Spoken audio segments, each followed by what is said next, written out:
Assalamualaikum warahmatullahi wabarakatuh. Anda bersama saya Oti Aisyah Rozali di page Oti Aisyah Rozali. Alhamdulillah, dah lama saya tak berkesempatan untuk live, dan insyaAllah hari ini kita akan live sebab saya nak kongsikan satu topik yang saya rasa past few weeks ni ada 2-3 parents jugalah. Saya rasa lebih daripada 3 kot. Ada a handful parents lah yang tanya saya tentang anak-anak yang lewat bercakap. Okay? Dan memang biasanya kalau macam kami di Gym Academy pun biasanya parents ramai yang datang bawa anak jumpa terapis pada usia awal pada usia awal macam 3 tahun, 4 tahun. Biasanya parents datang bawa jumpa terapis sebab anak tu belum boleh bercakap baik. Bila anda jumpa dengan occupational therapist ataupun tim Gym Academy kita adalah yang bukan occupational therapist pun, tapi sebab kita dah train kan, kita train juga untuk macam mana untuk rangsang perkembangan anak-anak untuk bercakap. So tim therapist kita dan juga occupational therapist, kita tengok kepada macam mana cara anak tu bermain. Kenapa bermain? Sebab sebelum anak-anak bercakap, sebelum anak boleh bercakap dengan baik, anak perlu engage dahulu dengan kita. Tapi sebelum saya sambung, sebelum saya sambung cerita, boleh tak kalau saya nak minta anda respon dekat komen sama ada anda dengar suara saya dengan jelas ataupun tak? Okay, boleh dengar suara dengan jelas ke? Boleh komen, saya dengar dengan jelas. Okay. Alright, so boleh komen dulu, dengar dengan jelas ataupun tidak. Kejap lagi kita sambung cerita macam mana dan kenapa engagement. Apakah itu engagement dan kenapa engagement ini adalah perkara yang sangat penting untuk kita pastikan anak kita ada. Especially kalau anak kita ada delay dalam bercakap. Okay, especially kalau anak kita ada lewat perkembangan pertuturan. So it is very important untuk kita pastikan anak kita ada engagement terlebih dahulu. Tapi sebelum tu, boleh tak kalau saya nak minta anda tolong saya sharekan video ni juga kepada kawan-kawan anda yang lain supaya mereka semua pun boleh dengar sharing yang kita sama-sama dengar ni. Okay, so kita share apa ilmu yang kita ada kan, kita share sama-sama dengan kawan-kawan kita. Kalau kita tak boleh share sendiri, tak boleh cerita, so kita share apa yang orang lain cerita. Okay, so boleh tolong sharekan saya punya video ni. Alright, so ada banyak cara kita nak dapatkan engagement. Dan engagement ni apa sebenarnya? So sehari ni kita nak cerita tentang engagement. Engage bertunang, kan? So kalau kita cakap dalam sudut orang dewasa, bila kita kata engage, biasanya orang itu dia ada ikatan ataupun dia ada hubungan. Okay, so bila kita cerita tentang engagement dengan anak-anak, kita maksudkan dekat situ adalah anak tu dia ada connection dengan kita. Okay, so ramai anak-anak yang ada kelewatan perkembangan pertuturan. Bila mereka datang jumpa dengan OT, mereka datang jumpa occupational therapist. Occupational therapist, kita therapist akan tengok daripada sudut yang holistik.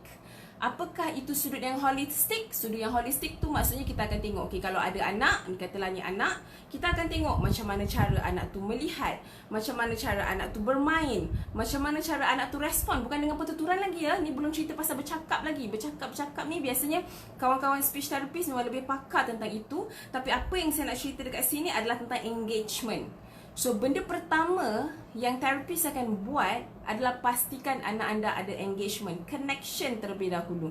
Sebab ramai anak-anak yang kita harap anak tu bercakap, tapi bila kita tengok macam mana cara anak tu bermain, anak tu main sorang-sorang, dia withdraw, dia tak reti nak connect dengan orang lain. Contohnya, banyak kes saya boleh kata majority case anak-anak yang lewat perkembangan pertuturan ni, bila mereka datang jumpa terapis, kita tengok bermain. Bila kita tanya dengan parents macam mana anak kat rumah, macam mana cara anak bermain, biasanya parents akan maklumkan yang anak mereka suka main sorang-sorang. Anak mereka suka main permainan yang sama berulang kali. Anak mereka tak suka bila parents kata, parents yang excited ni, parents ramai yang excited anak nak main dengan anak kan. Tapi parents kata, bila saya datang je dekat anak saya, teacher, anak saya terus lari. Dia akan terus drop permainan tu dan lari. Macam mana saya nak rangsang dan bermain dengan dia? Itulah tanda anak yang kurang engagement. Dan bila anak dikurang engagement, anak macam mana dia nak belajar dan dengar perkataan yang kita sebut. Engagement bila anak connect, anak engage dengan kita, anak mahu untuk berkomunikasi, engage, anak connect dengan kita, maka akan berlaku komunikasi yang bukan verbal. Maksudnya, anak akan bagi eye contact, anak akan dengar, anak akan pandang kita walaupun anak tu tak bercakap lagi. Okey, dan itu adalah benda pertama ataupun benda yang paling asas yang kita nak anak-anak ni ada. Selagi mana anak belum ada engagement yang cukup, selagi itu anak kita nak tiru ataupun nak bercakap dengan kita adalah lebih rendah possibility-nya. Bukan tak boleh, tapi possibility dia lebih rendah. Sebab theoretically anak kena tahu untuk connect terlebih dahulu. Selagi mana anak kita tak boleh connect, selagi mana anak kita tak boleh bertukar barang, contohnya PAS, kalau datang kat Gym Academy, kita ada program nama dia PECS, Picture Exchange Communication Systems. Kita dah hantar 2 kita punya teacher, therapist kita dengan teacher kita dah hantar pergi training untuk dapatkan certification PECS. Dan dalam Picture Exchange Communication System ni, kita gunakan gambar untuk anak communicate. Tapi sebelum anak tu boleh communicate dengan gambar, kita nak anak tu buat exchange. Apa itu exchange? Okey, contohnya kalau dekat dalam PECS lah ni saya cerita kenapa exchange tu penting. Contohnya bila anak tu dia nak susu ataupun dia nak apa-apa, dia akan pergi kat kita, dia bagi kita gambar susu, kita akan bagi kat dia. Kenapa ni penting? Bila anak dia boleh bagi barang, bagi kad dekat parents, parents ambil, maksudnya anak tu nak susu, maksudnya anak itu dia tahu engage. Dia tahu untuk berkomunikasi, untuk sampaikan apa yang dia mahukan. Anak itu perlu menyampaikan maklumat.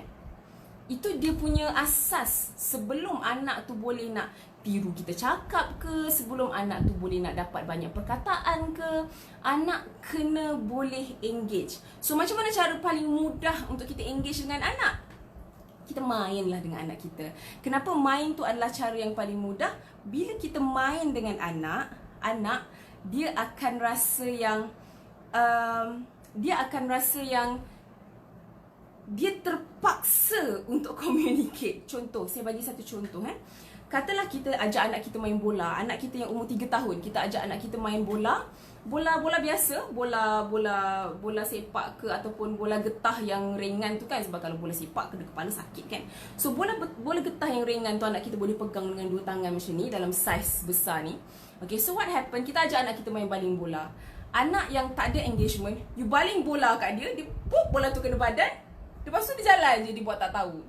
Dia tak ada interest terhadap permainan yang kita main. Okay? Sebab tu bila kita suka pegang sendok, anak kita pun suka pegang sendok instead of mainan, itu adalah satu perkara yang bagus. Sebab apa? Sebab anak nak tiru kita. Anak nak engage dengan kita. Anak nak engage dengan permainan ataupun barang yang kita sentuh. So itu adalah satu perkembangan yang sangat-sangat bagus. So what happen kalau kita main bola? So anak selalu dengar apa yang kita ada, apa yang kita sentuh, apa yang kita pegang tu yang anak kita nak. So bila kita selalu pegang bola, main baling-baling bola dekat dia ataupun main tolak-tolak bola ke arah dia, anak akan rasa dia juga mahu bermain bola itu. Sebab kita stimulate apa yang dia nak pegang, anak tiru kita. So, kita balik kepada bermain bola dan macam mana nak gunakan bermain bola untuk engage dengan anak. Ni sebelum anak bercakap, engage dulu. So, anak kita 3 tahun, belum ada satu perkataan pun. So, kita ajak dia main bola, dia macam tak tahu pun nak main bola, nak baling bola dan sambung bola macam mana. So, apa yang kita boleh buat? Letak ayah kat depan. Ni sampel Letak ayah kat depan, mama belakang anak. Contohnya ni anak kita, ni kepala anak kita. Kita mak ni, kita kat belakang. Kita pegangkan tangan anak kita supaya anak kita boleh ajar anak kita macam mana nak tangkap bola bila bola tu sampai daripada ayah. Kenapa ayah yang dekat depan? Sebab naturally ayah dia lebih excited masa main. Ni naturally tau. Sebab mak-mak dia macam, hati-hati terkena kepala, terkena bahu, terkena tangan, nanti anak sakit. Ayah biasanya dia lebih robust. Masa main kadang-kadang ayah yang boleh naik share lebih daripada anak. Sebab tu letak ayah kat depan, bincang dengan ayah. Ayah, you baling bola dekat anak. Jom mama tolong sambut daripada belakang. Masa ayah baling dengan muka excited, oh cepat-cepat ambil bola, oh pandainya sambut. Anak akan trigger.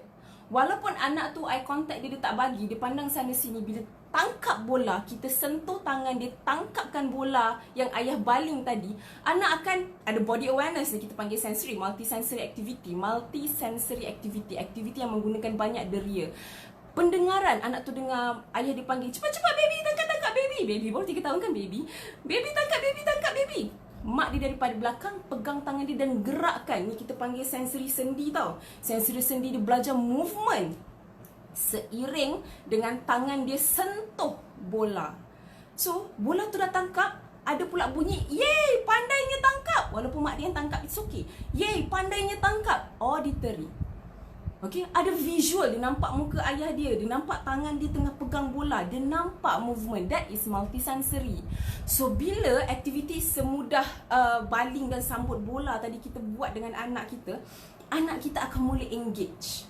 Okay, selalunya kalau anak lelaki especially, mereka suka permainan yang lebih lasak, yang ada banyak movement. Sebab anak lelaki mostly adalah kinestetik. Ramai masa kecil diorang lebih kinestetik daripada anak perempuan. Dia lebih banyak move. Tapi ramai juga anak perempuan yang suka movement sebenarnya. But it's okay. So kita cuba identify anak kita jenis yang suka bergerak ataupun anak kita jenis yang suka duduk diam. So what happen bila anak tu tadi dia selalu tengok bola tu baling, lepas tu berulang kali kita buat aktiviti yang sama, anak akan mula terpaksa engage. So, bila anak mula terpaksa engage, anak tu terpaksa join in the game. Katalah hari pertama dapat baling sampai 3 bola, pasal anak kita meronta, dia melorot turun daripada pangku mak dia. It's okay, stop dulu. Bagi anak kita masa pause. Tomorrow you bagi balik bola tu. So, sepanjang hari tu, tolak je bola tu. Biar dia selesa dengan tools yang kita nak bagi. Sebab ingat, anak speech delay kita tadi, berkemungkinan dia jenis yang tidak minat dengan tidak minat dengan permainan lain. Dia suka main pensel je, ulanglah tengok pensel. Ataupun dia suka main satu toy je, dia tak nak explore toy lain. Kurang eksplorasi, dia tak nak explore banyak-banyak jenis alat ataupun toy di sekitar dia, menyebabkan anak tu kuranglah communication. Dia kurang perkataan yang dia nak label.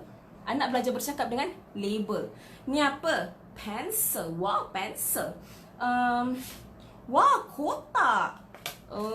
Wah, botol. Apa lagi? Wah, cawan. So, anak belajar melalui labels. Okay? So, macam mana anak nak labels? Kalau anak tak engage dengan alatan, kalau anak tak reti nak pegang, kalau anak tak manipulate, kalau fokus anak terlalu pendek, anak main. Ni pun kes yang biasa yang kami jumpa anak-anak speech delay. Kalau main, sekejap. Dia main kat sini, lepas tu baru dalam 5 saat dia akan bangun pergi main tempat lain. Lepas 5 saat dia akan bangun pergi tempat lain. So, fokus anak tu tak panjang. Anak yang fokus dia rendah, engagement dia rendah. Engagement rendah, dia akan susah nak belajar label. Sebab tak sempat pun belajar label. Dia tak hiraukan apakah ini benda yang dia suka pegang ni. Dia tak tahu pun nama benda ni. So, it is very important untuk kita pastikan anak kita ada engagement dulu. So, macam mana nama engagement?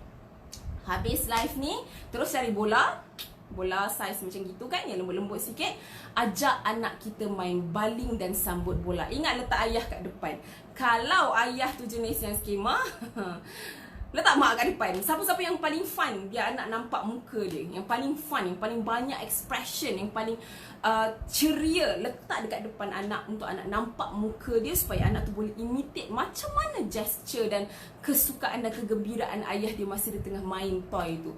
Okay, so game activity macam ni kita kata multisensory activity yang stimulating anak punya perkembangan menggunakan kaedah bermain ataupun play. Okay, so play ataupun bermain adalah kerja anak-anak. So, bila itu adalah kerja anak-anak, maksudnya setiap kali kita nak bantu anak kita improve dalam dia punya kemahiran, ajak dia bermain. Dan kita kena tahulah main jenis apa, permainan jenis apa yang boleh bantu anak kita supaya dia punya perkembangan tu boleh improve dengan baiknya. Okay, so macam mana pula kalau anak kita bukan jenis yang suka main gross? Gross means movement kan. Anak kita bukan jenis yang suka movement. Nampak bola tu nak sampai kat dia, dia nangis sebab dia takut bola tu terkena muka dia kan. So anak-anak ni kita kata dia punya fear tu tinggi. Anak yang jenis anxiety dia tinggi, dia anxious, dia resah. Okey, macam mana pula kita nak bantu anak-anak yang resah, anak-anak yang semua takut, yang terlalu takut dengan pergerakan? Anak-anak macam ni kita bantu dengan cara yang lebih simple. Macam mana cara yang lebih simple? Bantu dengan cara duduk. Okey, so tadi kita dah cerita anak-anak yang suka bergerak, jenis lasak, jenis aktif tapi tak ada engagement. Dia main sini sekejap, dia main sini sekejap, dia main sini sekejap, dia main sini sekejap. Kita datang kat dia, dia lari. Kita datang kat dia, dia lari. Kita datang kat dia, dia lari. So main baling bola tadi. You try guna main baling bola tadi. Ingat, orang yang paling excited, selalunya ayah excited lah. Kalau ayah tak excited, ayah kena belajar excited sikit.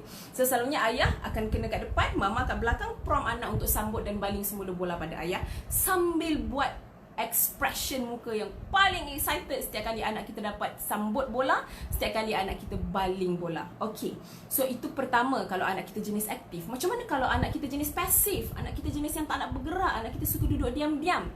You cari toy macam ni. Apa yang saya ada ni? Okay, ni apa? Ni apa? Ingat dalam kelas. Ni apa? Ni guli. Okay, ni nama dia guli. Alright, so contohnya kita ada guli.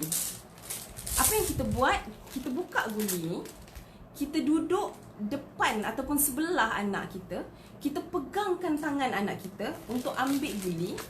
Atau you ambil satu guli, letak dekat tapak tangan anak, pegang satu bekas. Katalah kita pegang satu bekas, minta anak kita masukkan dalam bekas. Oh, ada bunyi. Again, satu lagi. Pop. Wow, ada bunyi. Bestnya. Jom. One more. Bagi lagi satu dekat anak. Pop. Wow, ada bunyi. So, what did you do over there? Apa yang kita tengah buat di situ? Kita bantu dari belakang. Contohnya, mama duduk kat belakang. Anak tak nak buat kan? Anak kita tak ada fokus. Anak kita tak ada minat untuk buat apa-apa aktiviti. Ni saya merujuk kepada anak-anak yang speech delay, yang tidak suka ataupun susah untuk minat buat aktiviti dengan kita. So, duduk belakang anak, peluk dia.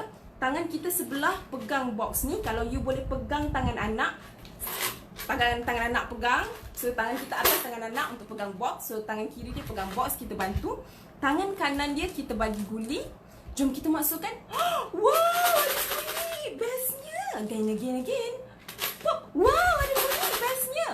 And the best, you buat depan cermin. So depan yang ada cermin kan, contohnya saya dekat depan, saya tengah selfie ni kan.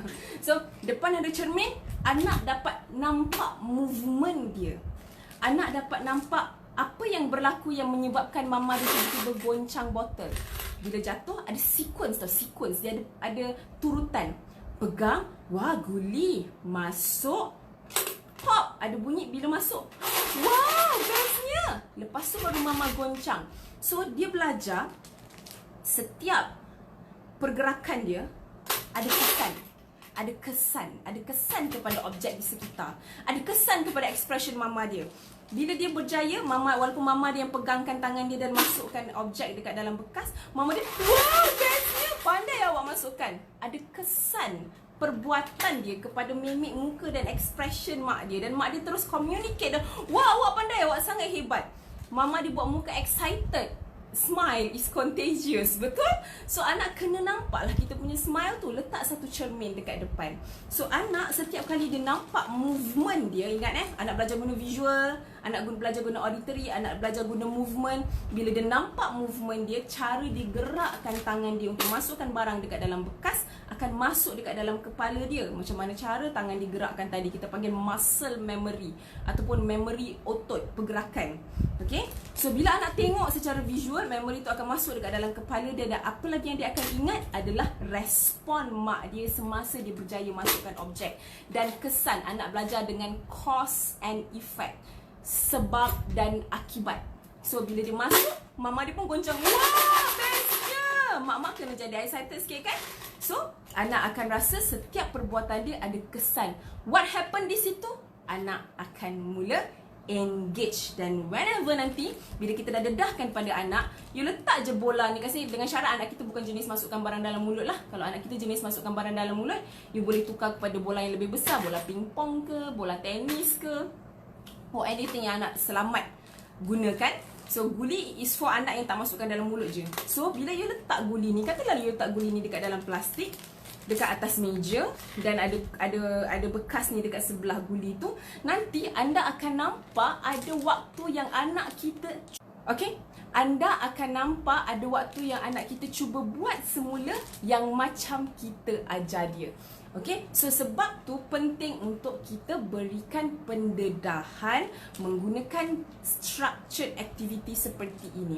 Structured activity bukan hanya untuk anak-anak yang ada kelewatan perkembangan. Structured activity adalah momen ataupun waktu ringkas antara 15 minit ke 30 minit, or maybe 5 minit pagi, 5 minit tengah hari, 5 minit malam, atau maybe 3 minit pagi, 3 minit sampai satu hari tu cukup 15 minit. Boleh pecahkan.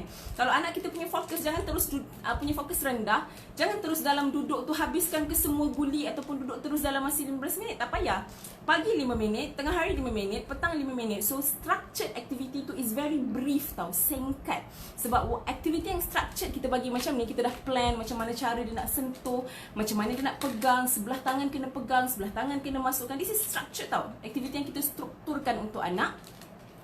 Dan aktiviti berstruktur begini akan bantu anak untuk belajar tadi. Belajar movement, belajar visual, belajar kesan daripada perbuatan dia.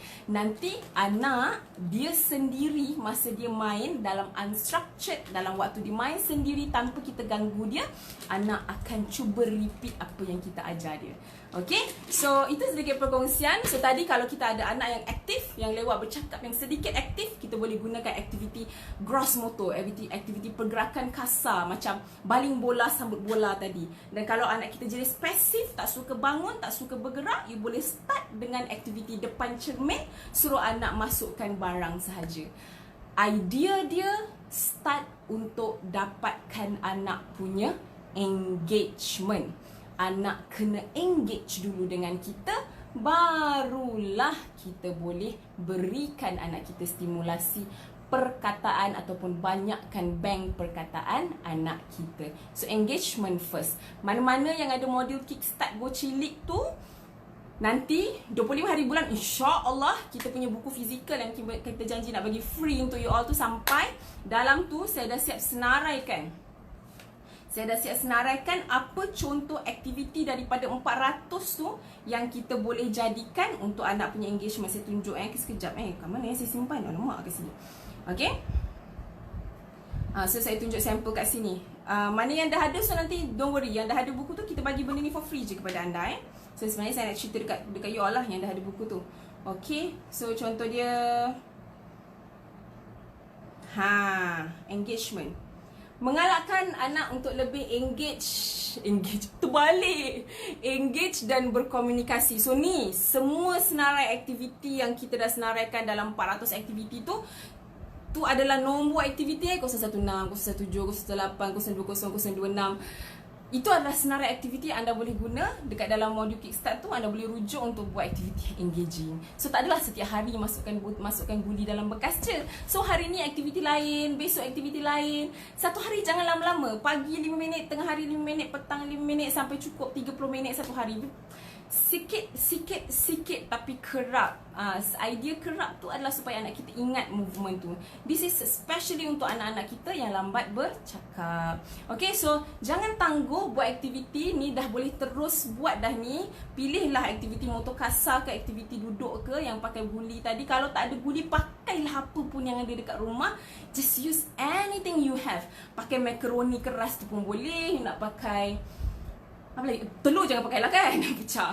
You nak pakai masukkan sudu dalam bekas pun boleh. You nak masukkan batu daripada batu yang kutip kat luar, nak masukkan dekat dalam bekas pun boleh. Anything that you want to use dengan anak. Kalau tak ada bola, pakai bantal pun boleh. Sambut baling, sambut bantal kan. Okay, as long as selamat dan safe untuk anak kita guna, dan as long as kita boleh buat. You nak anak improve, you kena buat. kena buat dan kena buat, jangan tangguh. Okay, so itu sedikit perkongsian kita pada petang ini yang tiba-tiba. Terima kasih kepada semua yang menonton. Okay, teruskan share video ni supaya kawan-kawan kita yang lain pun dapat manfaatnya. Kalau nak mode Kickstart Go Cilik tu, kita masih lagi harga special sampai 31 Ogos ni saya rasa. Sampai 31 Ogos ni kita masih lagi harga special lah untuk dapat mode Kickstart tu. You all dapat e-book, you all dapat video, dan anda juga dapat satu Kickstarter book lah. Kickstarter book ni dalam 100 muka surat je macam tu. Kita punya e-book tu beratus-ratus muka surat.